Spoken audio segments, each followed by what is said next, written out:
कार्तिक मास की शुक्ल पक्ष की एकादशी को देव उठनी एकादशी मनाई जाती है और देव उठनी एकादशी को हरि प्रबोधनी एकादशी और देवोत्थान एकादशी भी कहते हैं।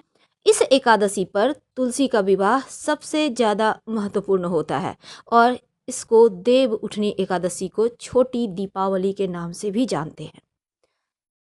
तो यहाँ तुलसी का विवाह जरूर करना चाहिए। आइए जानते हैं कैसे। नमस्कार, बहुत स्वागत है आपका। आप देख रहे हैं धर्मा सन्मार्ग।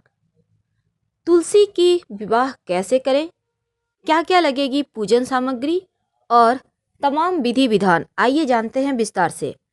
देखिए, हिंदू मान्यताओं में ऐसा कहा गया है कि हर घर में तुलसी का पौधा होना ही चाहिए, क्योंकि जो व्यक्ति प्रतिदिन तुलसी में जल देता है, तुलसी का सेवन करता है, उनके जीवन में कभी भी दुखों का आगमन नहीं होता। और इस देव प्रबोधिनी एकादशी के दिन जल में तुलसी के पत्ते डालकर ही नहाइएगा, तब आपको तमाम तीर्थों के स्नान का इतना फल मिलेगा, क्योंकि ऐसी मान्यता है इस दिन नहाना चाहिए। आप यज्ञ में बैठने के अधिकारी हो जाते हैं अगर तुलसी के पत्ते जल में डालकर नहाते हैं। आइए जानते हैं कैसे करेंगे पूजा इस दिन। देखिए, आप अपने घर के जितने भी परिवार के सदस्य हैं, हर कोई विवाह में शामिल जरूर होइएगा। नहा धोकर स्वच्छ वस्त्र पहनकर तैयार हो जाएं। अब तुलसी विवाह कन्यादान के तरह ही होता है, इसलिए इस दिन व्रत जरूर रखें। सभी लोग नहीं रख सकते हैं तो घर की कोई एक महिला जरूर रख ले। और शुभ मुहूर्त वैसे हमने दे दिया है। तुलसी के पौधे को आंगन में एक पटले पर, यानी कि जो होता है लकड़ी का ना, उस पे रखें।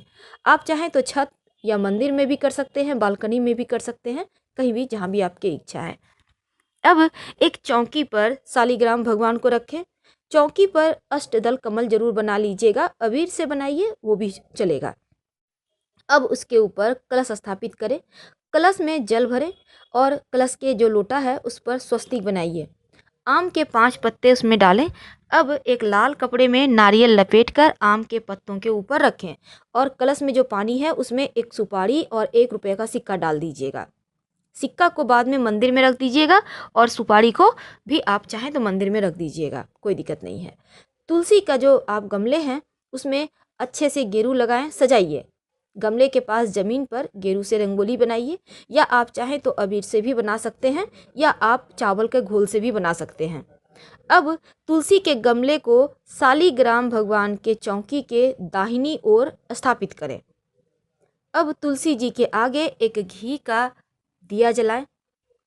गंगा जल में पुष्प डुबोकर ओम तुलसाय नमः, ओम तुलसाय नमः जप करते हुए तुलसी जी पर गंगा जल छिड़कें। इसके बाद शालिग्राम जी पर छिड़कें गंगा जल।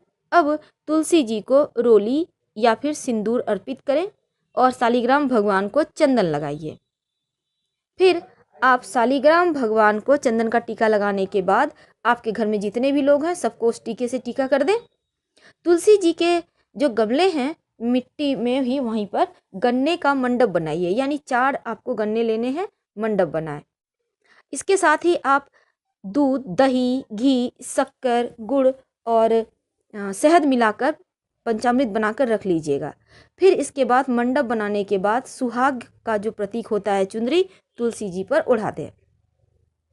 अब इसके बाद गमले को साड़ी से लपेटकर आप उन्हें तमाम जो सुहाग की सामग्री होती है उन्हें अर्पित करें और तुलसी जी के आगे वहाँ पे घी का आपको तो दिया जलाना ही है। इसके बाद आप जब उनको अर्पित कर लें, इसके बाद आप शालिग्राम भगवान को पंचामृत से स्नान कराइए। फिर पीले रंग के वस्त्र लपेट दें शालिग्राम भगवान। पंचामृत स्नान कराने के बाद जल से स्नान कराइएगा, फिर पीले वस्त्र वहाँ पर लपेट दें। अब लपेटने के बाद उनको जनेऊ अर्पित करें, उनको पीला पुष्प अर्पित करें और फिर यहाँ पर देखिए शालिग्राम भगवान को जब आप सजाइएगा तो अच्छे से सजा दीजिएगा चारों तरफ से, जैसे पुष्प वगैरह लगाकर अच्छे से। अब वहाँ पर देखिए शालिग्राम भगवान को हल्दी लगाइएगा, दूध से हल्दी को भिगो कर लगाइए और तुलसी जी के पौधा में 2-4 चम्मच आप जल ले लें, थोड़ा सा जल ले लें, उसमें 2-4 बूंद दूध डालकर अर्पित कीजिए।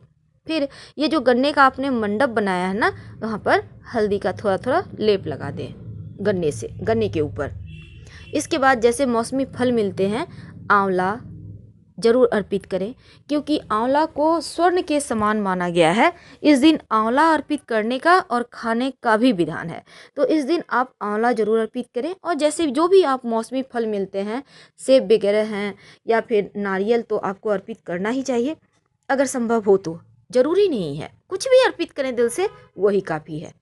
और ये जो आपने तमाम वस्तु आप अर्पित करेंगी माँ तुलसी पर, साड़ी पहनाएंगी, नीचे गमले के पास रखेंगी, या फिर आपने सुहाग की सामग्री अर्पित की, ये सभी आप प्रसाद के रूप में पहनिएगा, कोई दिक्कत नहीं है। पूजा के जब आप करेंगे तो उसमें आप इसके बाद पूजा करने के बाद शालिग्राम भगवान की चौकी है उसको आप उठाइए समेत हाथ में, यानी कि शालिग्राम भगवान चौकी के साथ उठा लें। अब तुलसी जी की 7 परिक्रमा करें हाथ में लेकर। तो यहाँ पर देखिए, शालिग्राम भगवान को हाथ में लेकर जब आप परिक्रमा कीजिएगा, तब जैसे घड़ी चलता है ना, बिल्कुल वैसे ही कीजिएगा परिक्रमा। और घर में जो पुरुष सदस्य हैं वो चाहें तो शालिग्राम भगवान को चौकी को लेकर परिक्रमा कर सकते हैं, नहीं तो महिलाएं भी कर लें, कोई दिक्कत नहीं है। देखिए, आप शादी करवा रही हैं, ठीक है, पुरुष सदस्य करें तो ज़्यादा अच्छा है। इसके बाद परिक्रमा जब करेंगे तब हर एक बार आप जो है वहाँ पर पुष्प अर्पित करते जाइएगा। इसके बाद शालिग्राम भगवान को तुलसी जी के बाईं तरफ स्थापित कर दें और आरती करें, विवाह संपन्न होने की घोषणा करें, और घर में जितने भी लोग हैं प्रसाद ग्रहण करेंगे। लेकिन याद रखिए, प्रसाद में संभव हो तो खीर पूरी बनाइए, नहीं है संभव तो आप मिठाई, सफ़ेद मिठाई है, लड्डू हैं, बहुत तरह के मिठाई होते हैं, मखाना का खीर है, कुछ भी बना लें और वहाँ पर भोग लगाइएगा। कई लोग क्या करते हैं, तुलसी का विवाह मंडप बना लेते हैं प्लास्टर ऑफ पेरिस वगैरह से, तो ऐसा कर मत कीजिए। जहाँ तक संभव हो आप मिट्टी से ही मंडप बनाएं और हल्दी का लेप लगाएं, या फिर आप चावल के घोल से भी बना सकते हैं। पूजा के सामान के लिए आप प्लास्टिक के सामान का इस्तेमाल मत कीजिए, कोई भी चीज़ नहीं, क्योंकि प्लास्टिक अच्छा नहीं माना जाता धर्म कार्य के लिए। आपको तो पता है ये प्लास्टिक कितने चीज़ों को गलाकर बनता है। इसके बाद देखिए, खीर अगर आप बनाएंगे तो अच्छी बात है, मखाने की खीर बना लें, बहुत सिंपल है, घी में भूनकर उसको आप दूध में डाल दें, बस हो गया। तो यहाँ पर देखिए, तुलसी और शालिग्राम को जब आप भोग लगाइएगा, और इस दिन अगर चावल की खीर आप बनाना चाहते हैं ना तो मत खाइएगा, अगले दिन खाइएगा। लेकिन अगर आप कुछ और भोग लगाते हैं, जैसे दूध की मिठाई वगैरह बना के, तो अच्छी बात है, इस दिन आप कर सकते हैं, प्रसाद खा सकते हैं।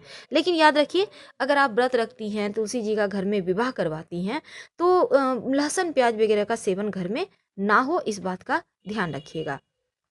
तो कुछ छोटी सी चीज़ों का ध्यान रखकर आप इस दिन तुलसी जी का विवाह करवाकर आप कन्यादान का पुण्य फल प्राप्त कर सकती हैं। बहुत सिंपल है, लेकिन बहुत आसान भी है, और माँ तुलसी का विवाह संपन्न इस तरह से हो जाता है। लेकिन जब तुलसी जी का विवाह आप करवा लेंगी, वहाँ पे जो आपने भगवान श्री हरि का आपको चरण पादुका जरूर बनाना है। याद रखिएगा, जहाँ पर जैसे ये मंडप बना हुआ है ना, तो मंडप के पास रंगोली है, रंगोली का वहाँ पर आपको चरण पादुका बनाना है। और चरण पादुका को आपको वहाँ पर सब कुछ उनको नैवेद्य पुष्प वगैरह अर्पित करके रात में डलिये से, या घर में कोई बड़ा गमला वगैरह है उससे ढक दीजिएगा। अगले दिन सुबह उसको उठाइएगा, और रात में जब आप उनका विवाह करवा लीजिए, उसके उसके पहले आप वहाँ पर चारों तरफ घूमकर उठो उठो वासुदेव, उठो उठो वासुदेव, तो ये वाला मंत्र आप जरूर बोलिएगा। कैसे बोलेंगे, थाली बच्चों लोगों को थाली दे दें, और इख यानी ना एक जो इख होता है उसका टुकड़ा आप दे दें बच्चों लोगों के हाथ में, और बोलिए, उसी से थाली बजाएं और बोलिए आप लोग, उठो उठो देवा, बैठो देवा, उंगरिया चटकावो देवा। तो इस तरह से बोलकर आप उनको उठाइए प्रेम से, वो उठ जाएंगे और यहाँ से सुमंगल कार्य भी शुरू होंगे। अगर आप ऐसा करते हैं तो यकीन मानिए जीवन की सारे आनंद खुशियाँ आपको मिलती है। अगले दिन जब सब सामान आप वहाँ पर से हटाएंगे, साफ़ सुथरा करेंगे, तो याद रखिए, पहले इसको कपड़े से पोंछ कर हटा लीजिएगा, फिर पानी डालकर गीला करके पोंछ कर हटा लें। झाड़ू एकदम से मत लगाइएगा, आप कुछ भी उसको साफ़ करने के लिए स्कॉच ब्राइट या नारियल का रेशा वगैरह से साफ़ कर दीजिएगा। और वहाँ पर जितनी भी प्रसाद की सामग्री है, जो खाने वाली चीज़ें हैं, खाइए, और जो नहीं आपको लगता है जैसे कि बहुत कुछ बच गया है तो गाय को दे दीजिएगा। और अब सिर्फ अपने ही नहीं खाना आपको प्रसाद, आसपास के लोगों में भी थोड़ा सा बांटिएगा। और ये जो आप तुलसी जी पर सिंदूर लगाइएगा हर एक पत्ते में, और जो सिंदूर आपने उनको अर्पित किया है उसको आप थोड़ा सा सिंदूर आप जहाँ आप सिंदूर पहनती हैं रोज उसमें डाल लें, और थोड़ा सा अपने पूजा स्थान पर जहाँ आपने भगवान को सिंदूर लगाने के लिए रखा है ना उसमें रख लें।